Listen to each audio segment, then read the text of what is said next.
Things in which we do not take joy are either a burden upon our minds to be got rid of at any cost, or they are useful, and therefore in temporary and partial relation to us, becoming burdensome when their utility is lost. Or they are like wandering vagabonds, loitering for a moment on the outskirts of our recognition, and then passing on. A thing is only completely our own when it is a thing of joy to us. The greater part of this world is to us as if it were nothing. But we cannot allow it to remain so, for thus it belittles our own self. The entire world is given to us, and all our powers have their final meaning in the faith that by their help we are to take possession of our patrimony. But what is the function of our sense of beauty in this process of the extension of our consciousness?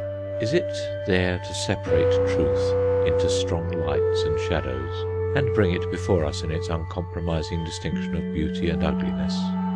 If that were so, then we would have had to admit that this sense of beauty creates a dissension in our universe and sets up a wall of hindrance across the highway of communication that leads from everything to all things. But that cannot be true. As long as our realization is incomplete, a division necessarily remains between things known and unknown, pleasant and unpleasant. But in spite of the dictum of some philosophers, man does not accept any arbitrary and absolute limit to his knowable world. Every day his science is penetrating into the region formerly marked in his map as unexplored or inexplorable. Our sense of beauty is similarly engaged in ever pushing on its conquests. Truth is everywhere, therefore everything is the object of our knowledge. Beauty is omnipresent, therefore everything is capable of giving us joy. In the early days of his history, man took everything as a phenomenon of life. His science of life began by creating a sharp distinction between life and non-life. But as it is proceeding farther and farther, the line of demarcation between the animate and inanimate is growing more and more dim. In the beginning of our apprehension, these sharp lines of contrast are helpful to us, but as our comprehension becomes clearer, they gradually fade away. The Upanishads have said that all things are created and sustained by an infinite joy. To realize this principle of creation, we have to start with a division, the division into the beautiful and the non-beautiful. Then the apprehension of beauty has to come to us with a vigorous blow to awaken our consciousness from its primitive lethargy, and it attains its object by the urgency of the contrast. Therefore, our first acquaintance with beauty is in her dress of motley colours that affects us with its stripes and feathers, nay, with its disfigurements. But as our acquaintance ripens, the apparent discords are resolved into modulations of rhythm.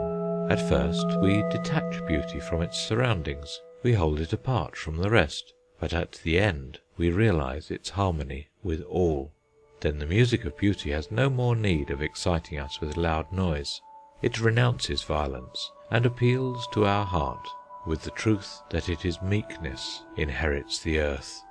In some stage of our growth, in some period of our history, we try to set up a special cult of beauty, and pare it down to a narrow circuit, so as to make it a matter of pride for a chosen few.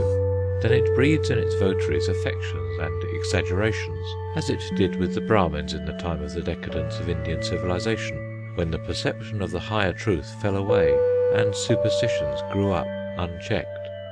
In the history of aesthetics, there also comes an age of emancipation, when the recognition of beauty in things great and small becomes easy, and when we see it more in the unassuming harmony of common objects than in things startling in their singularity, so much so that we have to go through the stages of reaction, when in the representation of beauty we try to avoid everything that is obviously pleasing, and that has been crowned by the sanction of convention.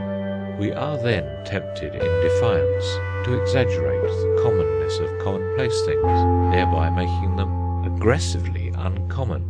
To restore harmony, we create the discords which are a feature, or reactions. We already see in the present age the sign of this aesthetic reaction, which proves that man has at last come to know that it is is only the narrowness of perception which sharply divides the field of his aesthetic consciousness into ugliness and beauty. When he has the power to see things detached from self-interest and from the insistent claims of the lust of the senses, then alone can he have the true vision of the beauty that is everywhere. Then only can he see that what is unpleasant to us is not necessarily unbeautiful, but has its beauty in truth.